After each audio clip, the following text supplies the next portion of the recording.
So by now, I'm pretty sure you've all heard that Hanni made a huge decision. She's going to attend the National Assembly audit on October 15th, for which she is facing a lot of criticisms. I'll talk to detail in second half of the video. And honestly, there's been a lot going on lately with new statements dropping from newjeans parents every other day. Like just today, we got reports about Hanni's mum saying that a security guard straight up admitted that the video of Hanni being ignored got deleted because apparently it wasn't that important. Yeah, you heard that right. The security guard said that the video of Hanni greeting and then being ignored was deleted because they thought the greeting was enough and didn't need to be preserved. Now the parents are calling out Lab, saying the agency's statement on the whole situation was basically a lie and didn't tell the full truth. The mums even asked the agency to correct the statement, but surprise, surprise, they refused. So now the parents feel like they have no choice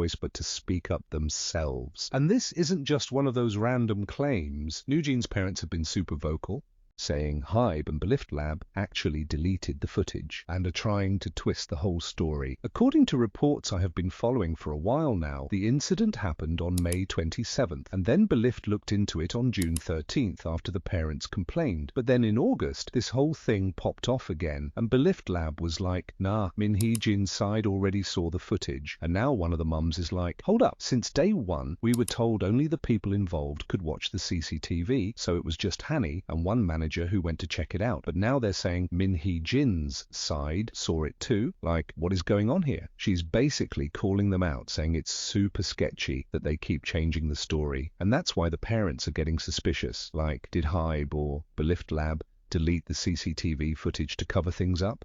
It's honestly a mess. So yeah, it's true. Lab did say that ex-Adore CEO Minji reviewed the footage on August 14th, and her team suggested the incident might have happened after the recorded part, meaning there could be more footage.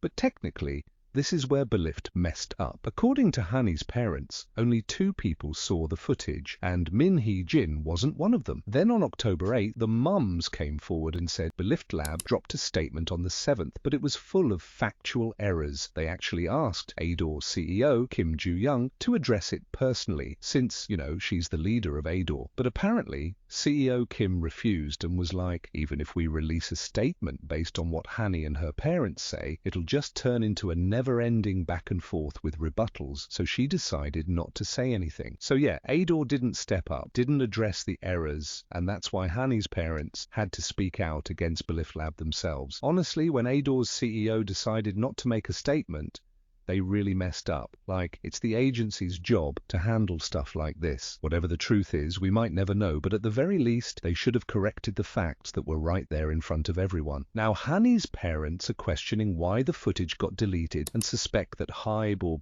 Lab could be hiding something, and Korean netizens are starting to wonder the same. They're asking why that specific part of the footage was erased and whether someone at HYBE is feeling guilty about what actually went down. They also want to know who the manager was that supposedly said, ignore her, and why only that part is missing. For Hanni's parents, this isn't just about the greeting incident anymore. It's about how Hanni and newjeans are being treated unfairly by HYBE as a whole. Now, when it comes to netizens reacting to Hanni attending the National Assembly audit, people are super divided. On one side, you've got people saying this whole thing is being blown way out of proportion, and they're like, why isn't this attention being given to idols who are actually bullied and mistreated? One Reddit user even said, after being a fan of nugu groups who went through straight-up mistreatment and borderline torture from their companies and never got a second of attention from the National Assembly, even when their cases were huge, it's wild to see Hanni getting called in for something like this. I'm honestly confused. Recently this year, there was even a group whose CEO physically assaulted the members, but that group wasn't called. The groups who are starved by their companies till now aren't called either. It's just someone being told to ignore another person that the National Assembly views as the top priority. My friend who's an English teacher in Korea said the working conditions of teachers in schools and hagwons in Korea are deplorable and abusive, but this is their priority if this actually sets a precedent in some way for more serious bullying and harassment cases within Kpop to be taken seriously, then I hope that happens. But if after she goes there, airs her grievances, whatever they may be, and in the future, a group gets abused by their CEO or violently shoved around by their staff, and they aren't called to share their experiences with relevant authority figures in Korea or prioritized to this extent, it will be extremely disappointing. This whole situation is getting way out of hand, and netizens are seriously tired of the back and forth accusations. Now people are even calling out Hanni, saying stuff like, it's kinda distasteful knowing she fully supports her former CEO, who's been accused of covering up a sexual harassment case at the company. And while everyone gets that it's not Hanni's fault, the fact that the victim is out here speaking up makes it hard for people to believe Hanni and newjeans are totally in the dark about this. See, netizens do understand that Hanni's parents are speaking up against the alleged bullying,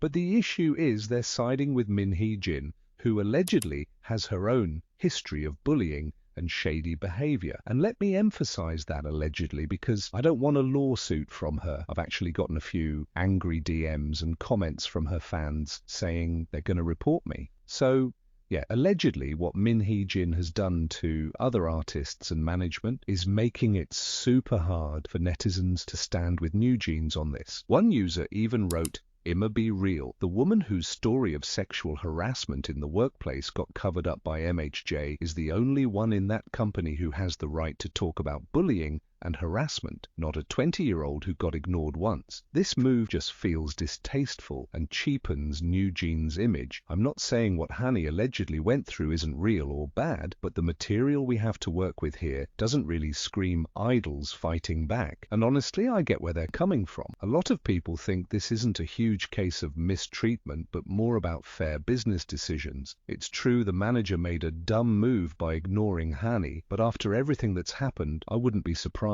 if they're just cautious about interacting with newjeans to avoid any liability. Not saying it's right, but it's a different perspective. Netizens are also pointing out that newjeans still doesn't think Minji was fired for a good reason, even though there was likely a solid legal reason. They're wishing the group would stop making themselves the victims in what they see as petty situations and stop putting themselves in positions they're not really qualified for. At the end of the day, the conversation has split into two extremes. Some believe there are more deserving groups who should be speaking out against real workplace bullying and harassment, while others get that being ignored isn't nice, but it doesn't exactly rise to the level of bullying and harassment. So we still don't know exactly why the Environment and Labour Committee, let's call it ELC, chose newjeans, Hanni, and HYBE's Chief Human Resources Officer, Kim Ju-young, as a reference and witness for this month's parliamentary audit on workplace harassment. My guess is it's because this topic is trending right now and more people are invested in the conversation. Plus, I've seen online that a lot of Bunnies, newjeans fans, have complained. So it seems the Assembly decided to take newjeans seriously. I get it when people say there are other idols who've faced way worse situations and haven't been given a chance to speak out on such a big platform like the National Assembly, where their stories could actually be taken seriously. But that doesn't mean we should ignore what Hanni and her parents are saying about their alleged mistreatment or downplay their experiences. You'll see comments from netizens comparing bullying experiences, and it's clear, even if one group has faced objectively worse bullying, that doesn't invalidate what another group has gone through. Both experiences can impact mental health, and they should be acknowledged. This brings us to a concept called cognitive appraisal, which explains that people interpret stressful situations differently. For example, two people might experience the same level of bullying, but one might see it as manageable, while the other feels overwhelmed. This difference in perception and emotional reaction is what cognitive appraisal is all about. It's less about the actual event and more about how the individual processes it mentally. That's why we see netizens reacting differently, judging Hanni's alleged incident of being ignored as less significant on the surface. Of course, other factors come into play like personal experiences, empathy levels, and cultural norms, all of which shape a person's judgment. I know this part sounds like a psychology lecture, but my point is we shouldn't downplay what Hanni has allegedly gone through. She and her parents are literally being called liars in many comments, so their right to defend themselves and speak out is completely valid. I really hope Hanni's attendance at the National Assembly sheds light on issues for others who have faced bullying and workplace harassment, including the Ador's ex-employee sexual harassment case that Minji allegedly covered up.